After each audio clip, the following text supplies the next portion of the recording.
Well, hello everybody. Quick video here, briefly discussing this idea of tapering leading into a competition. So hopefully you guys have had a chance to check out the first video that I sent out regarding the CrossFit Open. If you're not a CrossFit Open athlete or you have no desire to do a local competition in the future, this video is probably not for you.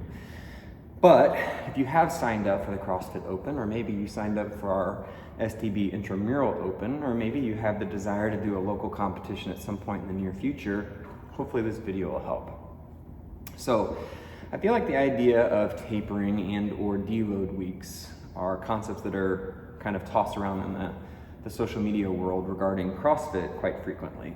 And I think we need to make sure that we're viewing this content or listening to this content or reading this content through the correct lens. So number one, the vast majority of the CrossFit athletes that are posting about tapering or deloading leading into a competition are probably realistically completing 3, 4, 5 hours of hard training every day. So I think the first question you have to ask yourself is, what type of athlete are you? Do you typically come to class 2 or 3 days a week? Because if that's the case, you probably don't need to deload.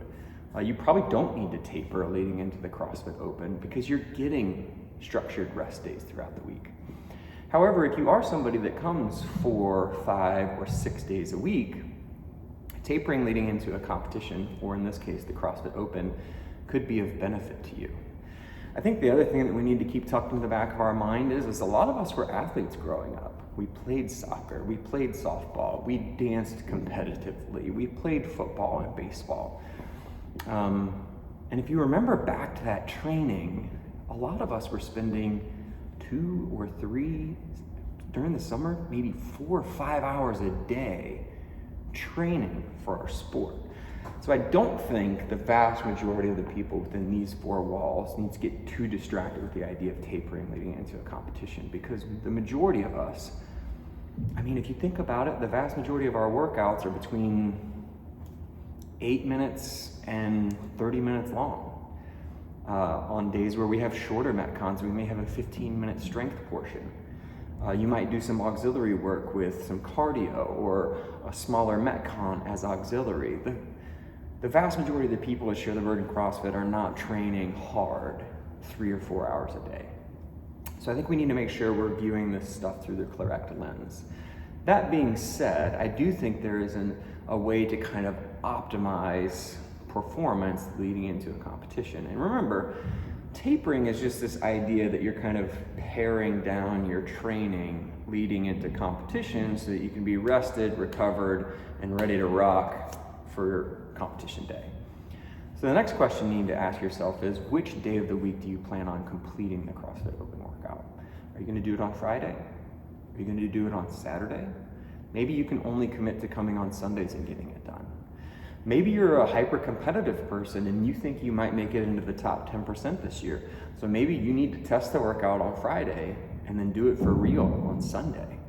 So we need to figure out what type of CrossFit athlete you are. Now, I'll use myself as an example. So traditionally, I've come in on Friday because the workouts don't get released till Thursday night, and there's no way for us to program that into a class workout Thursday night when it gets released at 7 p.m. our time.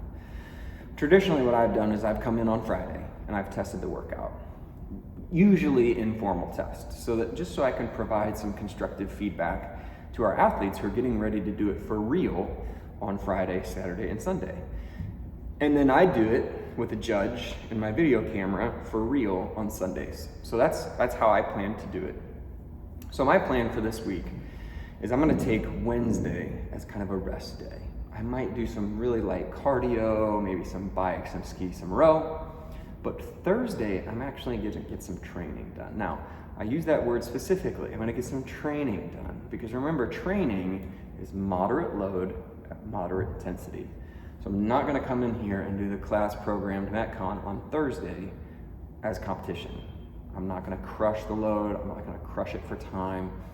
And I also want you guys to know that Thursdays, for the next 3 weeks, we're primarily going to focus on body weight and then put kind of a governor on you. Like for example, this Thursday's workout is a partner variation of Filthy 50. If you've done Filthy 50, you know that it is a crazy difficult workout to do by yourself. but we're gonna put you with a partner on Thursday, and we're not gonna let you do more than 5 reps at a time. So hopefully this will kind of eliminate tearing your hands really bad on Thursday. Maybe Friday rolls around, you have to do a bunch of pull-ups.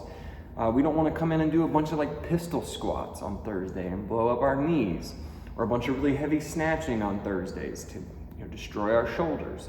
So that's gonna be kind of the structure for Thursdays. So I kind of mentioned it at the beginning of the video, but if you're an athlete that's really only coming in here 2 or 3 days a week, you probably don't need to do anything. If you're coming in 4 or 5 or 6 days a week, you need to determine which day you're gonna perform the open workout. Or maybe you're doing a local competition, it's on a Saturday, great. I'm gonna send out a link to you guys today to Dr. Kelley Starrett, kind of the mobility guru in the CrossFit community, and he makes a really interesting argument. He says you shouldn't take the day off before a competition.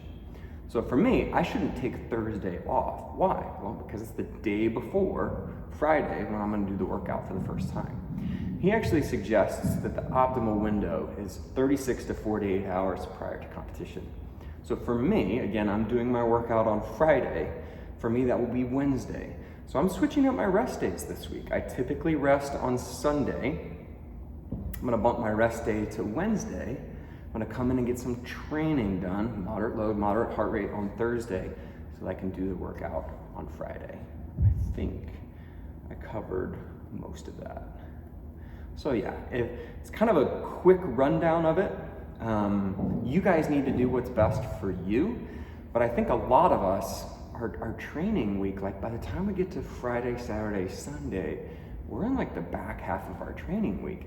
And if you typically come in on Friday, Saturday, or Sunday, and you're already feeling beat up and sore or tired, or you feel like your central nervous system has been taxed, I would highly encourage you to take an easy day on Wednesday. If you're paying for 4, 5, 6 classes a week, I mean, you don't have to stay home. You can come in, but we want you to let your coaches know which day you're gonna do the open workout so that we can provide you some structure and pacing to the actual class program so that you're not beating yourself down leading into a competition. You guys are gonna do great. We'll see you there.